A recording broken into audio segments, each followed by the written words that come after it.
Hello, welcome back to another Seasmith video. I'm back out in the SIB on Poole Harbour. We've got some fairly stiff winds today, but nothing that the trusty SIB can't handle, especially within the harbour.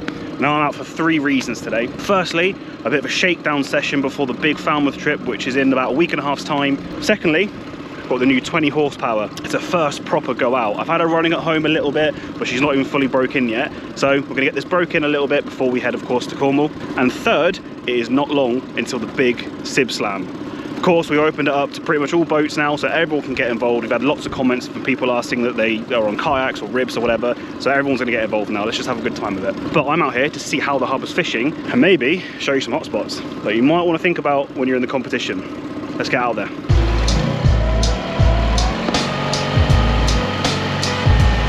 Well, if that's not a sign of a good start of a good day, then I don't know what is. Literally pootled out of the marina or the slipway and stumbled upon a big flock of birds working the bait fish in the harbour.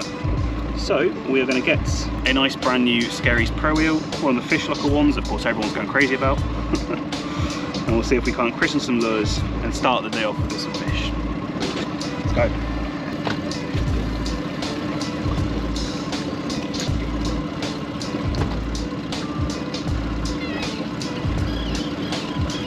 Well, as often is the case, I've had a couple of casts and they're absolutely hammering the tail of my lure. They're following them right up to the boat, but they are tiny, tiny bass. So I'm going to get out some little metals. Now, I picked some of these up a year or 2 ago and I've never used them, but they're they look fantastic. Bell rock lures, which I think will be absolutely bob on for this situation right now. Christen this one at a later date. First cast.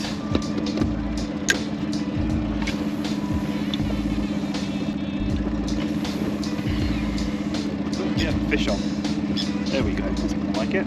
3 casts then with the with the little metal. Oh, he's come off at the side of the boat. Oh well. Can I count that one? I saw a leader, just didn't touch it. Now there is a exclusion zone where you cannot target bass within the nursery area. I am just beyond that, which is fortunate. But I will show you shortly where the area you can target them and where you can't is. You can also not use sand eel in the bass nursery area too. And that is something you need to work around in the harbour. Fortunately, that would not count in the comp. Right, I'm going to try a couple more casts with this. And then I might try one of Ben Watson's little bucktail lures. They do work very well, especially with the little finicky fish when it's small birds. They're small fish, but it's still fun.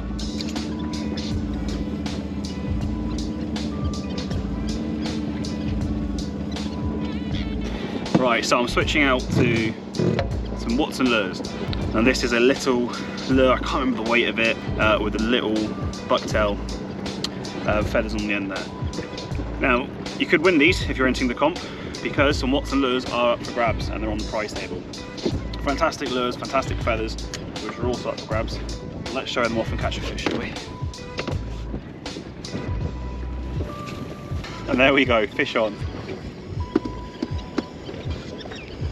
Can we get this one in the boat? There he is. Right, and there we have our first little fish of the day. On the smallest bass you can probably catch, but it is still a catch. Right, I'm going to reset that drift and go again. Hey guys. You alright? You guys local to here? If you fish it, just to let you know, we've got a SIB comp, SIB and ribs, on the 12th of July. Oh, right. So solos, duos or trios. So if you're interested, then give it a look. You'll find it on Poole Harbour SIB Slam, right. Or you can look up seasmith.uk and you'll find the sign ups there. And it's for ribs as well? Yeah, ribs, SIBs. It was SIBs only, but we've opened it up, so yeah, you'd be eligible on that. Saturday 12th of July if you're interested. Cheers guys. A little bit of direct promo doesn't hurt, does it? Right, I've had enough with the little fish for now. going to find the mark that I'm planning to fish today, anchor up, we'll get some ragworm down, some fresh pool rag that I dug a couple of days ago, and we'll try and find some of these bream. Right, well, here we are at anchor in one of the many channels that exist, of course, in Poole Harbour. A lot of them are dredged, I think every year or so often, because of course they get silted up, as this is a natural harbour. There's lots of shifting and movement of the sand and silt on the seabed. But this is one of the smaller channels that exist. Now, a few times I've put out Poole Harbour videos, and I've had messages and comments saying people are getting a bit shirty about marks and stuff. And all I'll say about that is that, one, I don't really give much in terms of marks away. Two, I think it's a bit silly when people get super protective of marks.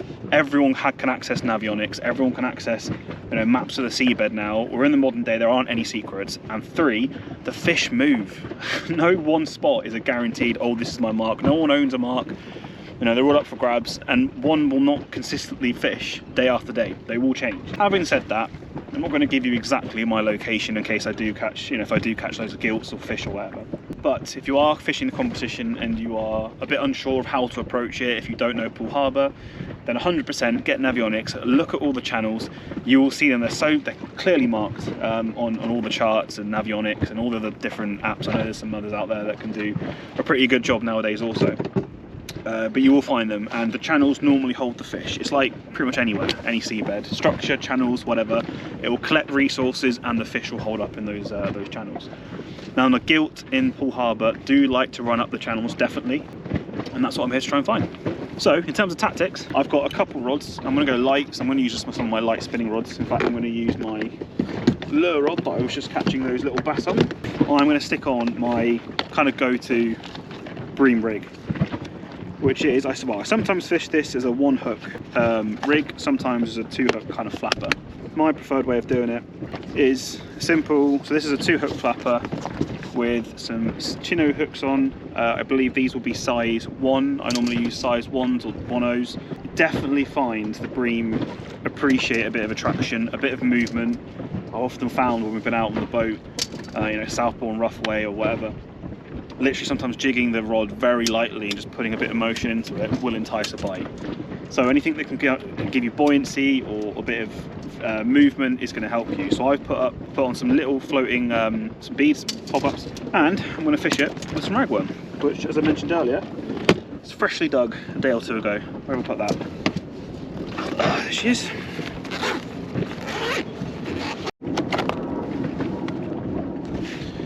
Right, so there is some of my lovely ragworm, as I said, dug just a couple of days ago. Now, I'll also add as well, I've just had a few boats go past. I'm not anchored in the channel, I'm anchored on the edge of it, and I can fish my lines down into the channel. Now, these channels exist for boat traffic, not for fishing, really. It's just, a lucky coincidence that they also are good for fishing into. But if you do have boats come along, that is their primary reason. So it is on your responsibility to, one, ensure you don't anchor in the middle of the channel, don't just block the traffic, it's not smart to do. But also, if your lines are in the way, get your lines out. It's on the angler to ensure they're doing that, rather than the boat, having to wait for you to catch a fish or try and move around you. So again, just something to be conscious of. Baiting these up, I am just going to take a bit of rag, stick it on my bait needle. Now, other baits that bream will like, squid definitely works.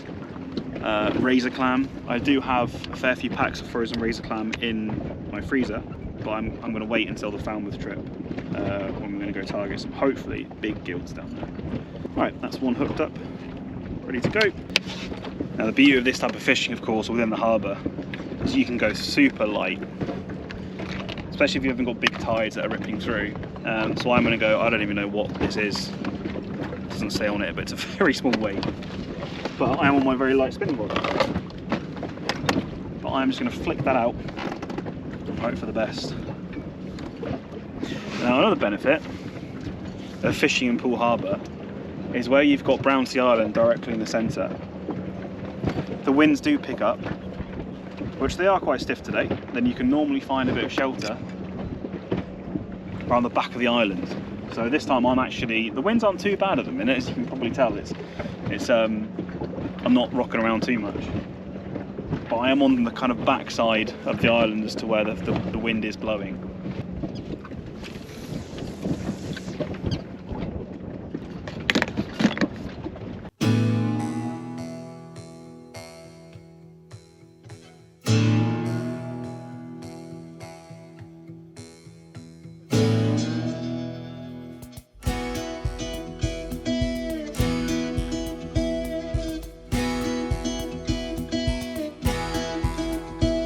So where I'm anchored at the moment, I'm, as I said, on the end of a channel, or edge of a channel. And this area here is completely open for bass fishing in the competition, but also because of the bass nursery area.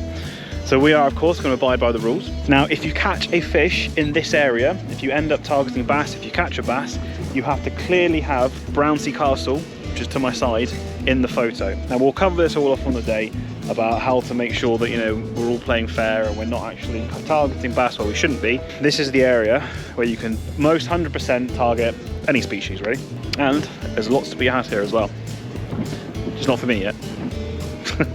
Well, I've been here for about 30-40 minutes and there doesn't seem to be much happening at all, and I'm not marking really any fish. There's been a few small shoals of fish coming through, but not enough to make me stay here. The tide is about to turn soon, and we're going to have the ebb tide coming through in the next, I think, hour or so. So that could change things. It could make the fishing obviously a lot better. What I am seeing though, there's a channel the other side of the harbour to where I am, and I'm seeing a lot, and that's kind of similar to where we were catching the bass on the lures earlier in the morning. And the birds are still working over there, so there's definitely fish, there's bait fish, there's more happening on that side, and there is another channel over there that I could go anchor. So I think I'm going to do that. I'll give these rods a couple more minutes and we'll lift up anchor and move over that side. Probably have a go on the lures on the way over, just because, you know, it'd be rude not to.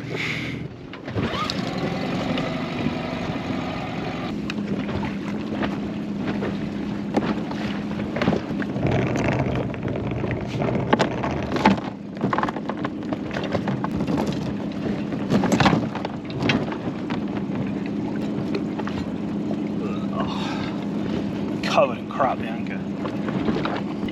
Let's push it off. Right, boat's drifting, let's go. Well, the May rot has certainly passed. I'm in about 2.5 meters of water at the moment, and it is crystal clear. I mean, I can see the bottom. I can see the different patches of kind of like seabed and different weeds and sandy areas. It's yeah, it's amazing. Right, I'm having a few flicks of these lures. I can see a bird just diving to the back of me here actually, so I'll go a flick over there and see if we can't pick any stragglers up. But yeah, beautiful, absolutely stunning conditions today. Well, I'll come back to this exact spot that I was catching those bass on the lures this morning. First cast, back into the fish. He's another little one. They are all small fish. There you go. Another very tiny little bass. Straight into the boat. You have to do that. I'll have a few more flicks here until this tide completely turns. I think it's due to turn in the next half hour. And then I'm going to go anchor up just behind me actually. Now I should say, for the competition, we are not, well, no lure fishing, bait fishing only. Just to kind of, I guess, make it a bit fairer and more simple for everyone. 4 rods maximum per boat. You can have a solo, a duo or a trio on the boat as a team. If you've got 3 people on the boat, maximum 4 rods still. If it's just yourself, just still 4 rods. I often fish 4 rods on this SIB. I've got 3 with me today, but if you want to fish 4, you can do. If you just want to fish the one and concentrate on the one, do that. It's up to you. More weed. Alright guys. Oh, nice bite. Yeah, fish on. I'm just finishing my sandwich. Been here 5 minutes and we got a fish. It is that a bass or a bream? I think it's a little bream. I think it might be a black bream though. He's in the net. Get him. Right, let's get him sorted and give you a show. Not completely target species because he's not a gill, but he is a bream. He's a very small one. There we go, a little black bream. And I've been on this mark for, as I say, minutes. I just finished eating my my sandwich. I had a chicken sandwich, and suddenly the rod bent over. Which is quite often what the bream do. So yeah, super happy. Let's try and find some more, find some bigger ones, and find some gills.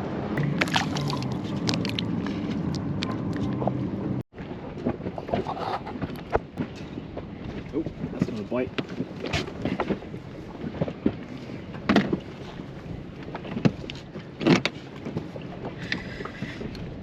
Yep, fish on. Awesome. Feels like another bream.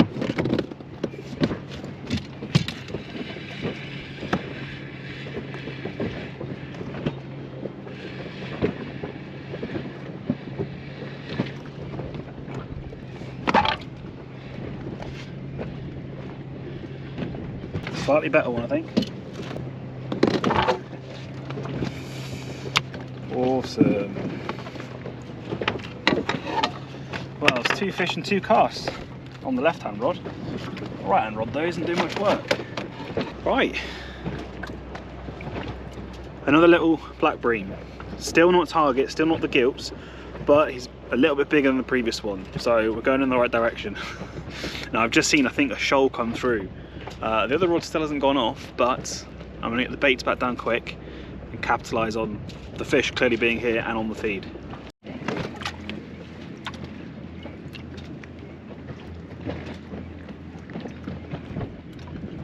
I don't think I got that on camera, but a big bass, I would say, well, not massive, but probably between 3 and 4 pound bass just came swimming right up to the back of my boat and like nudged my outboard.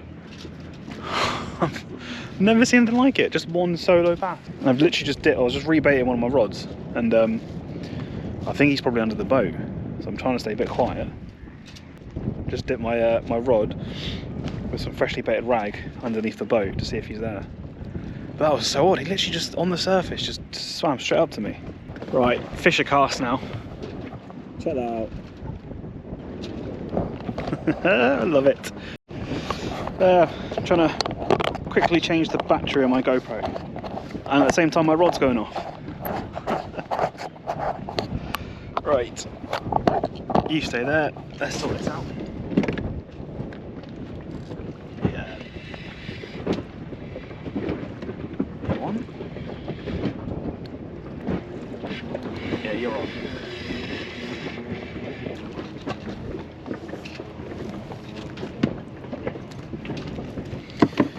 Another little black bream. Where are you, gilts? Oh yeah, the black bream are in numbers, that's for sure.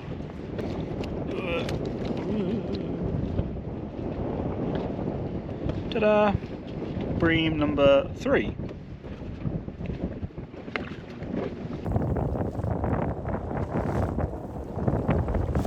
Right, well that wind's picked up a little bit. Just made it a little bit chillier. A bit more cloud cover between the breaks of sunshine. I do see blue skies coming again though, so it should warm up again. This will be off. At least the fish are biting and keeping me warm though for now.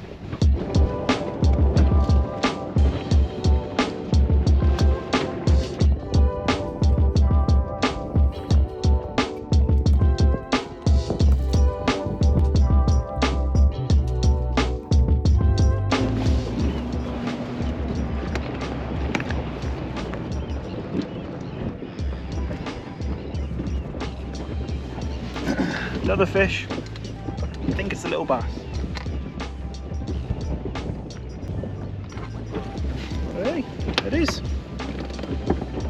Right, well, fish number I don't know now. It is interesting, the bass in the harbour are much more greenier, kind of dirtier tinge looking than the bass you catch at the Needles, where they're almost electric blue. I imagine just because of the, what they're feeding on here and I guess the murkier waters, but there we go. It's all been small fish today, but on your light spinning rod with small hooks and light gear, it can still be good fun, definitely. There are big fish to be had in the harbour. Species that you can get actually, it's probably worth mentioning because, you can think about what you might want to target in the common. So bream, as I mentioned, both gilt and black bream. Gilt are a little bit more hard to come by. They do show up in the harbour, of course, whereas your black bream are more of your guaranteed targeted catch, I would say. Bass, of course, loads of bass in the harbour.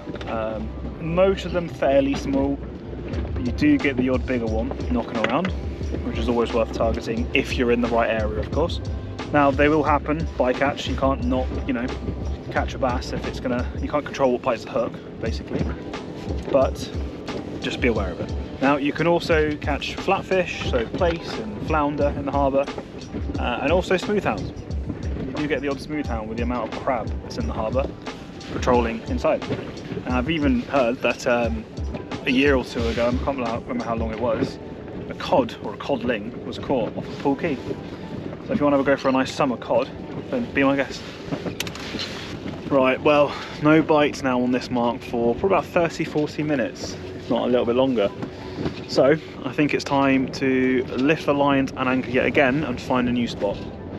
Now that the tide is ebbing, I feel like there's a couple different marks that I've got in the back of my mind which probably fish better, just because of the way that the direction of the channels are sat in the harbour with the different tides. So we're going to go venture over that way and probably fish out the rest of the session elsewhere.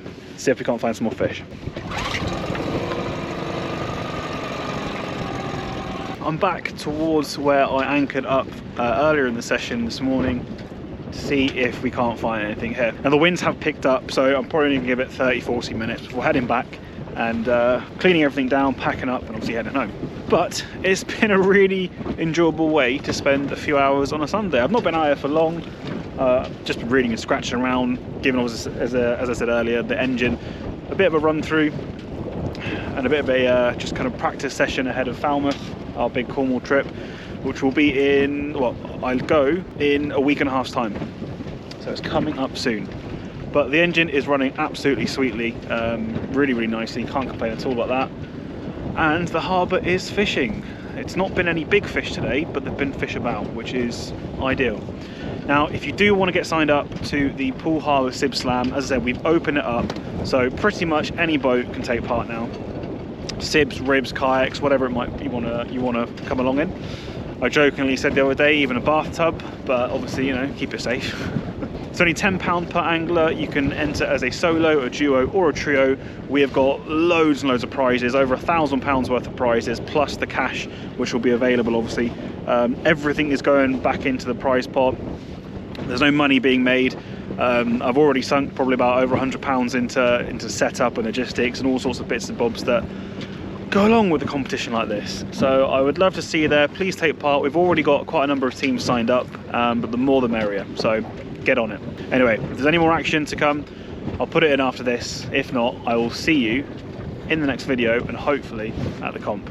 See you there.